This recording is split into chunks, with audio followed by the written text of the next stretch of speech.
This is a box जिसको आपने insert कर दिया और जिसमें बाय डिफ़ॉल्ट वही फॉर्मेटिंग है, यही फॉर्मेटिंग आपने लगा दी और यही फॉर्मेटिंग जो है ये आगे हर स्लाइड में लगेगी।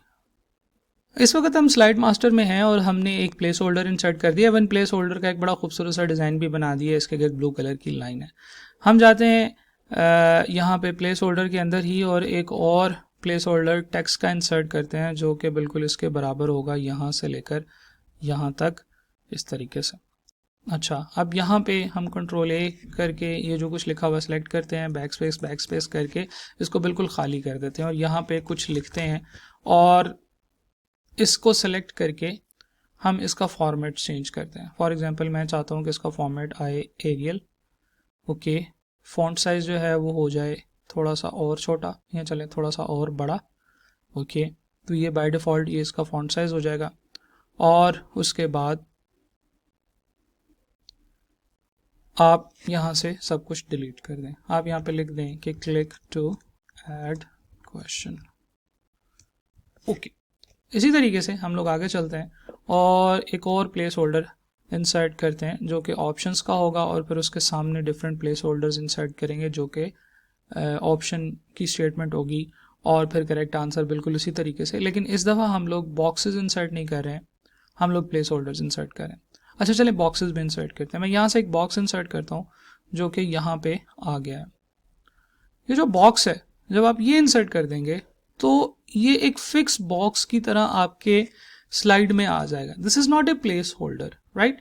ये एक बॉक्स है जिसमें आपने जो कुछ लिखा हुआ है वो वहाँ पे वैसे का वैसे ही नज़र आना शुरू हो जाएगा।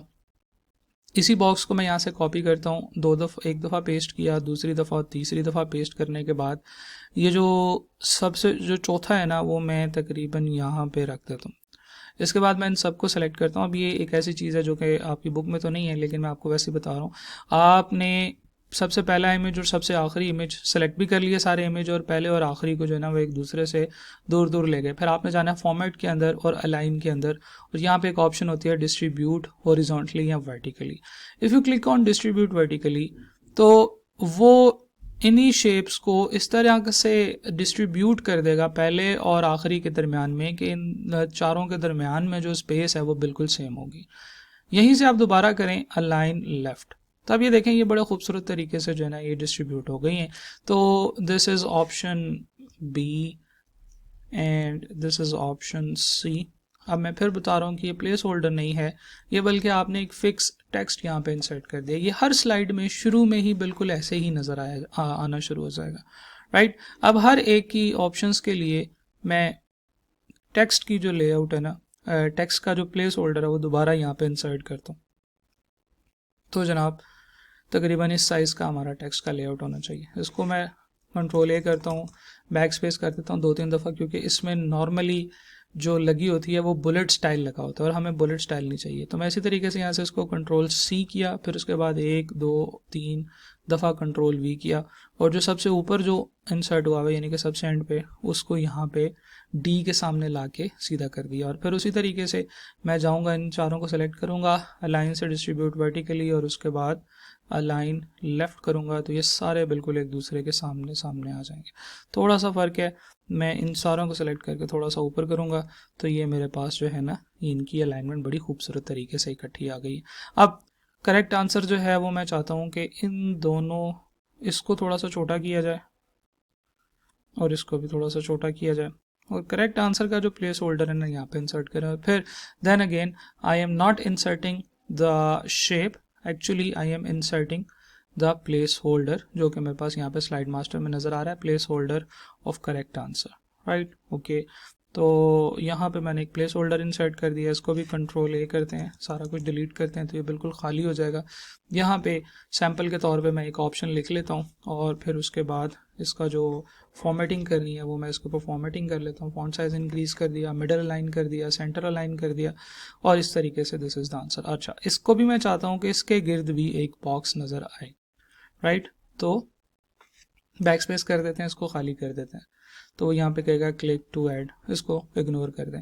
अब देखें ये आपने बिल्कुल वही वाला सारा का सारा फॉर्मेट बना लिया है। आपने ये एक प्लेस होल्डर इंसर्ट किया है, एक ये प्लेस होल्डर इंसर्ट किया है, ये 4 प्लेस होल्डर्स हैं और एक ये प्लेस होल्डर है। उसके अलावा आपने यहाँ पे ये चीज़ें जो है ना ये कुछ फिक्स टाइप की हैं, आपने एक बॉक्स इंसर्ट किया, उसके अंदर चीज़ें लिखी हैं। तो होगा ये कि ये अब आपके पास एक बड़ा खूबसूरत सा आपका जो है वो लेआउट डिज़ाइन हो गया है, जो कि हमने मास्टर ये स्लाइड मास्टर में जाके किया है। अब इस लेआउट को हम फ्यूचर में यूज़ कर सकते हैं। इस लेआउट में आप कोई चीज़ फिक्स भी लिख सकते हैं। फॉर एग्जांपल मैं यहाँ पे इंसर्ट करता हूँ, टेक्स्ट बॉक्स इंसर्ट कर देता हूँ और यहाँ पे मैं लिख देता हूँ पाकिस्तान जिंदाबाद, राइट। तो ये जो टेक्स्ट है ये प्लेस होल्डर नहीं है, जैसे ये ए बी सी और डी प्लेस होल्डर्स नहीं है, तो ये आपको हर दफ़ा बिल्कुल वैसे का वैसे ही लिखा हुआ नज़र आएगा। अब हम ऐसे करते हैं कि स्लाइड मास्टर पे जाते हैं और इस स्लाइड मास्टर को करते हैं क्लोज, राइट। ये तो वो पहले की 4 स्लाइड्स हैं जो ऑलरेडी आपने इंसर्ट की हुई है। मैं यहाँ पे न्यू स्लाइड पे क्लिक करता हूँ तो आपको ये देखें ये कस्टम लेआउट नज़र आएगा जो बिल्कुल वैसा बना हुआ है जो जैसा कि हम इसको बनाना चाहते थे। हम कस्टम लेआउट पे क्लिक करेंगे तो कुछ चीज़ें आपको बाय डिफ़ॉल्ट यहाँ पे नज़र आ जाएंगी, पाकिस्तान जिंदाबाद लिखा हुआ नज़र आ जाएगा, क्वेश्चन नंबर नज़र आएगा। जैसे ही मैं इसके ऊपर क्लिक करूँगा, अभी देखें यहाँ से मैं अगर इसकी प्रेजेंटेशन पे क्लिक करूँ तो आपको देख के हैरानगी होगी कि कुछ भी नज़र नहीं आ रहा। तो जितने प्लेस होल्डर्स हैं अगर वो खाली हैं तो उसमें कुछ भी लिखा हुआ नज़र नहीं आएगा, लेकिन ये 2 प्लेस होल्डर ऐसे हैं जो खाली हैं लेकिन फिर भी ये नज़र आ रहे हैं। वो इसलिए नज़र आ रहे हैं कि हमने इनके गिर्द बॉर्डर लगाए हुए, इनके गिर्द खूबसूरती के लिए ये कलर किया हुआ। अगर मैं इसको कोई कलर किया होता तो ये नज़र आ रहा होता, लेकिन क्योंकि इसके अंदर कुछ लिखा नहीं है तो इसलिए ये खाली नज़र आ रहा है। बहरहाल यहाँ पे मैं डालता हूँ this is my question number 1 और क्वेश्चन नंबर 1 में मैं यहाँ से क्वेश्चन नंबर 1 के लिए एक स्टेटमेंट कॉपी करता हूँ और यहाँ पे पेस्ट कर देता हूँ। ठीक है जी। अब देखें उसने उसको उसी फॉर्मेट में लिखा है, उसी साइज़ में लिखा है जो साइज़ हमने सेलेक्ट किया हुआ था। ठीक है जी, आगे चलते हैं। ऑप्शन नंबर 1 है जी 3, 1, 6 और 2। तो मैं इसको कर देता हूँ जी, पहले वाले को क्लिक करूँगा 3 लिखूँगा, दूसरे वाले को क्लिक करूँगा 1 लिखूँगा, तीसरे वाले को 6 और चौथे वाले को 2 और the correct answer is option C. तो यहाँ पे मैं क्लिक करके ऑप्शन सी लिख दूंगा। ओके, तो मैं जब यहाँ से कंट्रोल F5 प्रेस करूँगा तो सिर्फ यही वाली स्लाइड मुझे नज़र आएगी जिसमें हर चीज़ बहुत खूबसूरत तरीके से अरेंज हुई है। अच्छा जी, एक और यहाँ पे हम जाते हैं और एक और दफ़ा जो है लेआउट इंसर्ट करते हैं। अब हम थोड़ा सा लंबी क्वेश्चन की स्टेटमेंट है ले जनाब, ये क्वेश्चन की स्टेटमेंट जैसे ही आपने कॉपी पेस्ट की उसको बिल्कुल उसने बड़े अच्छे तरीके से उसी जगह में जो है ना वो एडजस्ट करने की कोशिश की। उसके बाद फ़र्ज़ करें कि हमारे पास जो एक आंसर है वो भी काफ़ी लंबा है। दिस इज़ ऑप्शन ए, तो मैंने वहाँ से कॉपी करके पेस्ट किया इधर। दिस इज़ ऑप्शन ए जो उसने पूरा का पूरा कर दिया था। ऑप्शन बी उससे भी लंबी है तो मैं यहाँ पे इंसर्ट करूँगा तो उसने उसका फॉन्ट साइज़ और छोटा कर दिया। ऑप्शन सी जो है वो उससे भी लंबी है, वो हो इतनी बड़ी ऑप्शन सी। आप यहाँ पे कॉपी पेस्ट करेंगे तो देखें उसने कहा भाई जो मर्ज़ी कर लो, मैंने इतनी जगह पे इसको एडजस्ट करके छोड़ना है, तो उसने उसको एडजस्ट कर दिया। और ऑप्शन डी जो है वो ये है, तो उसने तमाम ऑप्शंस एक दूसरे के साथ एडजस्ट कर दी हैं और करेक्ट आंसर है जी ऑप्शन सी। ये मैंने सैम्पल के तौर पे डाटा डाला है क्योंकि डाटा अगर बड़ा या छोटा होगा तो वो उसको ऑटोमेटिकली एडजस्ट करेगा। अच्छा जी, यहाँ पे इसको कंट्रोल F5 पे क्लिक करते हैं तो हमारे पास क्वेश्चन नंबर तो हमने लिखा ही नहीं था, यहाँ पे क्लिक करते हैं क्वेश्चन 02 लिख देते हैं, दोबारा कंट्रोल शिफ्ट F5 तो you will see this is your question, this is your option A B C and D and this is your correct answer. तो इस तरीके से आप लोग जो है वो प्लेस होल्डर्स को इस्तेमाल करते हुए अपना जो क्वेश्चंस हैं उनको एडजस्ट कर सकते हैं। ये तीनों स्लाइड्स अब मैं डिलीट कर रहा हूँ क्योंकि ये तीनों वो स्लाइड्स हैं जो कि हमारी प्रॉब्लम स्टेटमेंट को एक्सप्लेन कर रही थी। अब हमने 2 स्लाइड्स ऐसी बना ली हैं जिनमें बड़े खूबसूरत से लेआउट है। अच्छा, फिर मुझे ख्याल आया कि नहीं यार, ये जो ऑप्शन है ना, ये जो करेक्ट आंसर है ये यहाँ पे नहीं होना चाहिए, ये यहाँ पे होना चाहिए क्वेश्चन की स्टेटमेंट के साथ। अच्छा, और क्वेश्चन की स्टेटमेंट जो है वो थोड़ी ऐसे होनी चाहिए कि वो एडजस्ट हुई हो, यानी कि फॉर एग्जांपल ये जो 2 है ना ये थोड़ा सा इधर होना चाहिए ऐसे करके, ठीक है जी, और क्वेश्चन की स्टेटमेंट ऐसे और खुल जाए, ठीक है जी, और यहाँ पे जो है ना वो सी होना चाहिए यहाँ पर लिखा हुआ। ओके, और फिर इसमें एनिमेशंस भी आनी चाहिए, तो ये इस तरीके से होना चाहिए। तो अगर फ़र्ज़ करें कि मेरे पास 50 क्वेश्चंस हैं और मैं उन तमाम 50 क्वेश्चंस को ही चेंज करना चाहता हूं तो मुझे तो हर एक को करना पड़ेगा। तो लेआउट्स वाले कहते हैं कि भाई टेंशन किस बात की है, लेआउट आपने इंसर्ट किस लिए किया था, इसीलिए तो किया था कि आप बहुत इजीली इन तमाम चीज़ों को जो है ना वो बेहतर कर सकें। तो हम चलते हैं व्यू के अंदर, व्यू से स्लाइड मास्टर पे चलते हैं और इसी लेआउट को पकड़ते हैं। अब इस लेआउट में हमने करना ये है कि इस लेआउट को थोड़ा सा, इसको, इस बॉक्स को, इस प्लेस होल्डर को हमने थोड़ा सा इधर को एडजस्ट करना है, इसको थोड़ा सा छोटा करना है, इस प्लेस होल्डर को पकड़ना है और यहाँ पे रखना है, और ये जो है इस प्लेस होल्डर को पकड़ के हमने यहाँ पे ले आना है, ठीक है जी, और इसको भी थोड़ा सा छोटा कर देना है। प्लेस होल्डर ये थोड़ा सा बड़ा भी करना पड़ेगा क्योंकि ये जो बॉक्स है इसे थोड़ा सा छोटा था, राइट। अच्छा, और फिर इसके बाद ये जो ऑप्शन प्लेस होल्डर ये वाला है, कंट्रोल का बटन प्रेस करके रखूँगा, दूसरे पे क्लिक करूँगा तो ये दोनों सेलेक्ट हो जाएंगे। अब मैंने इन दोनों का साइज़ जो है वो बड़ा करके उसके बराबर करना है, तो ये इस तरीके से होगा। पाकिस्तान जिंदाबाद जो है ये भी यहाँ पे सेंटर में डाल देते हैं। तो जनाब ये मेरे पास प्लेस होल्डर को मैंने अपडेट किया। जैसे मैंने प्लेस होल्डर को अपडेट किया तो जब आप दोबारा क्वेश्चंस में जाएंगे तो यू विल सी कि जहाँ जहाँ पे वो लेआउट आपने इस्तेमाल किया हुआ था वो लेआउट अब अपडेट हो गया है और तमाम चीज़ें जो हैं वो बिल्कुल उसके साथ साथ ही अपडेट हो गई। तो this is how you can use the slide master. Slide master क्या करता है, ये एक ऐसा टूल है जो आपकी स्लाइड्स के लेआउट को डिज़ाइन करके देता है और फिर उन लेआउट्स को आप फर्दर अपनी स्लाइड्स वगैरह में यूज़ कर सकते हैं। अब आपके लिए बड़ा इजी है। अब आपने अगला क्वेश्चन इंसर्ट करना है, आप यहाँ पे जाएं, कस्टम लेआउट के ऊपर क्लिक करें, क्वेश्चन नंबर टाइप करें। ओहो, क्वेश्चन नंबर तो आ गया जी 43। तो क्या हुआ देखें, उसने उसका फ़ौरन ही फॉन्ट साइज़ थोड़ा सा छोटा कर दिया। ये 43 का फॉन्ट साइज़ क्या है 75, और ये वाला जो था इसका फॉन्ट साइज़ क्या था जी, अगर मैं मतलब आप कम कंटेंट लिखेंगे वो उसको रीसाइज करेगा, और अगर ज़्यादा कंटेंट लिखेंगे तो फिर उसको रीसाइज करके वो छोटा कर देगा, right. Okay, this is the question. इस क्वेश्चन को भी कॉपी पेस्ट कर लेते हैं। वैसे तो अब आपके लिए काफ़ी बोरिंग सा ही जो है ना वो काम हो जाएगा। आपने कॉपी पेस्ट किया, उसके बाद योर करेक्ट 36, 20, 116 और 60, 36, 20, 116 and 60 and the correct answer is option C, right. और फिर जो है जनाब आपने ये भी छोड़ दिया।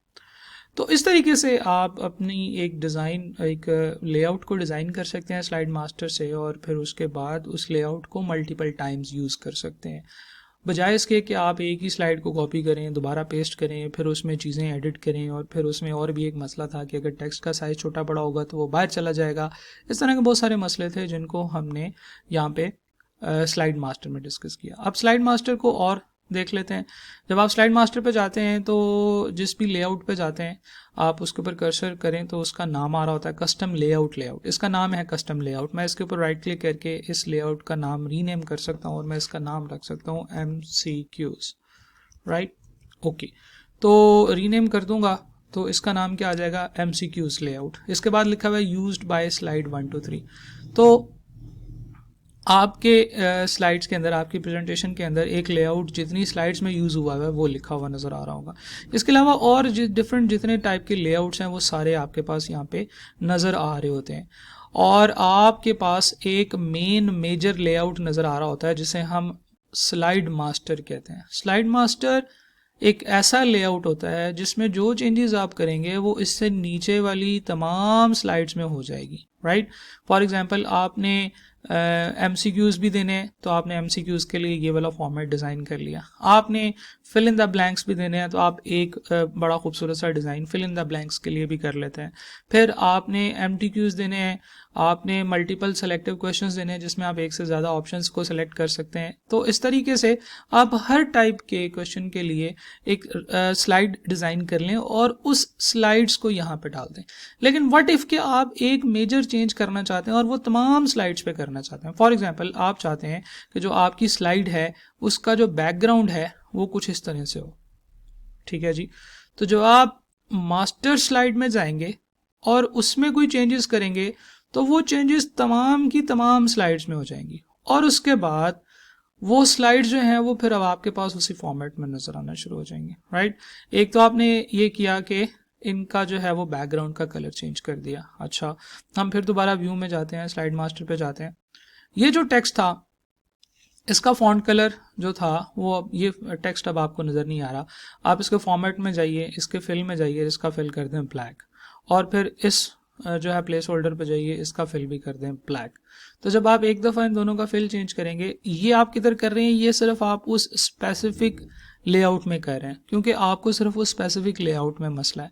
आप यहाँ से स्लाइड मास्टर से इसको क्लोज कर दें, तो now you will gate a very beautiful view. Okay, इसके अलावा जब आप व्यू में जाते हैं, फिर से दोबारा स्लाइड मास्टर में जाइए। आप ये चाहते हैं कि हर स्लाइड में एक स्पेसिफिक लोगो जो है वो कंपनी का आ जाए, तो मैं इसको क्या करूँगा, मैं यहाँ पे इस एक लेआउट में भी ऐड कर सकता हूँ। मैं यहाँ पे जाऊँगा, इंसर्ट में जाऊँगा, पिक्चर्स में से मैं नियर पियर का लोगो यहाँ पे इंसर्ट करना चाहता हूँ, तो मैं यहाँ पे नियर पियर का लोगो इंसर्ट कर लूँगा। दिस इज़ द नियर पियर लोगो।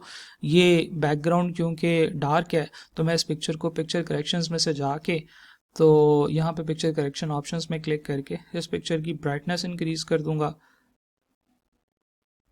तो ये देखें, ये पिक्चर बड़ी खूबसूरत वाइट कलर में जो है ना वो चेंज, कंट्रास्ट भी चेंज कर इंक्रीज कर देते हैं, इसको क्लोज कर देते हैं। तो आप देखें कि आपने एक पिक्चर यहाँ पे इंसर्ट कर दिया जो कि लेआउट के अंदर इंसर्ट की है। तो जनाब जब आप इसको क्लोज करेंगे स्लाइड मास्टर को, तो आपके पास जितनी भी स्लाइड्स हैं उन सब में एग्जैक्टली उसी जगह पे वो वाला लोगो नज़र आना शुरू हो जाएगा। होएवर ये किसी और लेआउट में नज़र नहीं आएगा। For example this is the layout जिसमें यहाँ पे लोगो नहीं नज़र आ रहा, तो फिर आप क्या करेंगे, फिर आप ऐसे करेंगे, अगर आप चाहते हैं कि हर तरह के लेआउट में, यानी कि हर टाइप की स्लाइड में काम हो, तो फिर आप उस लेआउट को एडिट ना करें बल्कि लेआउट के भी उस्ताद को एंटर करें। This is the master title slide style. यहाँ पे जो आप चेंजेस करेंगे वो तमाम स्लाइड्स में ऑटोमेटिकली हो जाएंगी। तो मैं यहाँ पे इंसर्ट करने लगा हूँ एक पिक्चर, और वो पिक्चर है नियर बियर का लोगो। तो जैसे मैंने नियर बियर का लोगो यहाँ पे इंसर्ट किया और मैं इसको यहाँ पे ले जाता हूँ इस जगह पे, तो यू विल सी कि जनाब जितने भी, जैसे ही मैं कोई एडिटिंग करता हूँ, ये तमाम सारे एक दफ़ा जो है ना वो रिफ़्रेश होते हैं और आपके पास हर एक में जो है ना ये चीज़ नज़र आना शुरू होगी। अच्छा, इसका कलर वाइट करते हैं, फिर आपको ये हर स्लाइड में इस जगह पे ये नज़र आएगा। इसकी करेक्शन में जाते हैं, पिक्चर करेक्शन पे क्लिक करते हैं, यहाँ से ब्राइटनेस और ये इंक्रीज़ की, तो देखें कि आपको हर स्लाइड के अंदर ही जो है वो ये नज़र आ रहा है। इसको थोड़ा सा बड़ा करते हैं, देखें पहली स्लाइड में नज़र आ रहा है, दूसरी में भी, तीसरी में भी, हर स्लाइड में नज़र आ रहा है। अच्छा, अगर मैं यहाँ से इसको पकड़ के ना यहाँ पे कर देता हूँ, तो देखें सारे निचले अपडेट होंगे और फिर उसके बाद हर एक स्लाइड में यहाँ पे ही आपको ये चीज़ नज़र आ रही है। क्लोज मास्टर स्लाइड पे क्लिक करता हूँ, तो ये देखें जहाँ जहाँ पे आपने जो चीज़ इंसर्ट की थी वो आपको वहाँ पे नज़र आ रही है। ठीक है जनाब, तो this is how you do edit the slide master. हम दोबारा ज़रा स्लाइड मास्टर में चलते हैं और देखते हैं हम इसमें मज़ीद और क्या क्या कर सकते हैं। देखिए स्लाइड मास्टर में एक मेन स्लाइड होती है जो सबसे बड़ी होती है, जिसे हम स्लाइड मास्टर कहते हैं।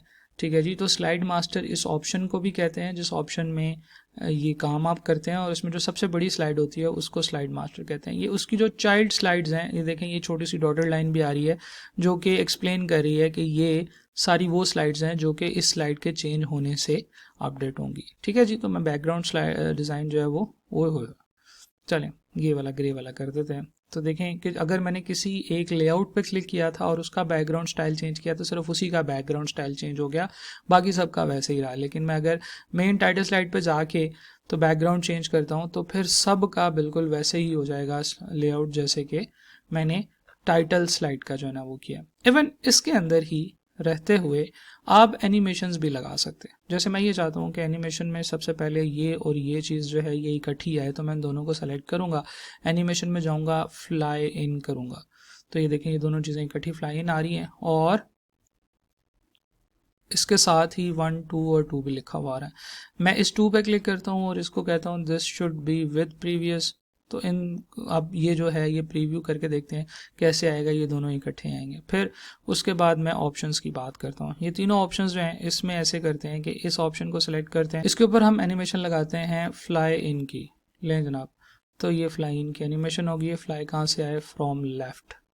ठीक है जी, ये वाला जो है इसके ऊपर एनिमेशन लगाते हैं फ्लाई इन की, तो ये कहाँ से आए, फ्रॉम राइट। ठीक है जी, इसके ऊपर सेलेक्ट करते हैं और इसको लगाते हैं जनाब फ्लाई इन, और ये फ्लाई इन कहाँ से आए, from top top top top. और ये वाली जो ऑप्शन है ये कहाँ से आए, this should come from fly in and come from the bottom. Where is the bottom, okay bottom से आ रहा। अच्छा, अब हर एक के ऊपर एनिमेशन लगी हुई है तो मैं इनको क्लिक करके विद प्रीवियस कर दूंगा, ठीक है जी। इसको भी क्लिक करके विद प्रीवियस कर दूंगा, ठीक है जी। और इसको भी क्लिक करके विद प्रीवियस कर देते हैं, ठीक है जी। हर एक को जो है वो क्लिक करके आप विद प्रीवियस करते चले जाएं। ले जनाब, तो इस तरीके से हर एक जो एनिमेशन है वो सारी इकट्ठी चलेंगी। और दिस इज़ द आंसर। तो करेक्ट आंसर जो है इसके ऊपर मैं फ्लाई इन की लगाता हूँ, बल्कि इसके ऊपर हम शेप की लगाते हैं एनिमेशन, और ये बॉक्स की फॉर्म में इन से आउट होगा, ऐसे आएगा। हो क्या खूबसूरत एनिमेशन सब मैंने लगा दिए हैं। और ये जो 4 नंबर है ना, ये 4 नंबर होगी टेक्स्ट की, इसको भी क्लिक करके विद प्रीवियस कर देते हैं। तो सबसे पहली एनिमेशन ये होगी कि देखें, सबसे पहली एनिमेशन ये, फिर चारों ऑप्शंस आएंगी और फिर ये जो है ये होगा।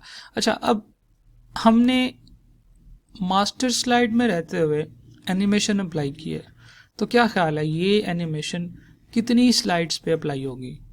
जी बिल्कुल ठीक है, उन तीनों की तीनों स्लाइड्स पे अप्लाई हो जाएगी जो अभी तक हम लोगों ने बनाई हुई हैं, जो 3 क्वेश्चंस हमने डाले हुए हैं। और ना सिर्फ उन तीनों पे, बल्कि उसके अलावा अब जब कभी भी हम फ्यूचर में कोई भी MCQs की एक और स्लाइड इनसाइड करेंगे इसी के अंदर, उसके ऊपर ये तमाम एनिमेशंस बाय डिफ़ॉल्ट लगी होंगी। और अब आप सोचें कि अगर आपने 50 क्वेश्चंस की 50 स्लाइड्स बनानी हैं तो आपका ये काम आपको वैसे 50 दफ़ा करना पड़ना था, जो कि अब आप सिर्फ एक दफ़ा कर लिया आपने इस मास्टर स्लाइड में जाते हुए, और उसके बाद you do not need to do it again and again. तो मैं ज़रा इसका कलर थोड़ा सा ठीक कर दूँ, क्योंकि बैकग्राउंड के अंदर हमने ये वाला कलर डिज़ाइन किया हुआ था। इसके अलावा ये जो नियर पियर का लोगो है इसको थोड़ा सा यहाँ पे नीचे ले आते हैं और मास्टर व्यू को क्लोज कर देते हैं। Now this is your question, option slide 1, slide 2, slide 3, F5 press करते हैं, एनिमेशन स्टार्ट करते हैं। अब आप देखेंगे स्लाइड पे सिर्फ वही चीज़ें इस वक्त आपको नज़र आ रही हैं जिनके ऊपर कोई एनिमेशन नहीं लगी हुई है। मैं स्पेस का बटन प्रेस करूँगा, दिस इज़ योर क्वेश्चन, और उसके बाद आपको याद होगा कि हमने चारों साइडों से एक एक ऑप्शन जो है ना वो इंसर्ट की थी। तो जैसे ही मैं करूँगा तो ये देखें ये चारों ऑप्शंस आई, और जैसे मैं स्पेस प्रेस करूँगा you will get the answer option C.